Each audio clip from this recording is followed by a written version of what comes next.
முத்தமிழர் தலைவர் கலைஞரின் தொடர்ந்து இந்த திட்டங்கள் தொடர்ந்து கொண்டே இருக்கிறது.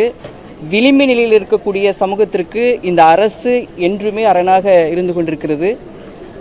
குறிப்பாக சென்ற பட்ஜெட்டில் அறிவித்த அந்த திட்டத்தின் வாயிலாக இன்று மருத்துவர்களாக, வழக்கறிஞர்களாக, எம்பிபிஎஸ் ஸ்டூடெண்ட்ஸு, எம்பிஏ ஸ்டூடெண்ட்ஸு இங்கே நிறைய பேர் வந்திருக்காங்க. நிறைய ஸ்டூடெண்ட்ஸ் இன்றைக்கி முதல்வரை சந்திச்சிருக்கிறாங்க.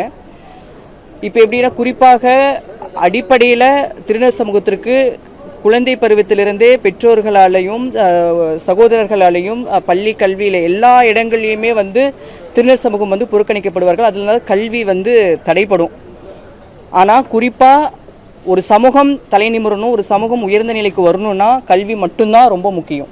இந்த கல்வி இருந்ததுன்னா நிச்சயம் அந்த சமூகம் உயர்ந்த நிலைக்கு வரும் என்ற ஒரு ஒற்றை கொள்கையோடு நம்மளுடைய முதல்வர் அவர்கள் திருநர் சமூகத்திற்கு பல்வேறு கல்வியில் மாற்றங்களை கொண்டு வந்துட்டு இருக்கிறார்.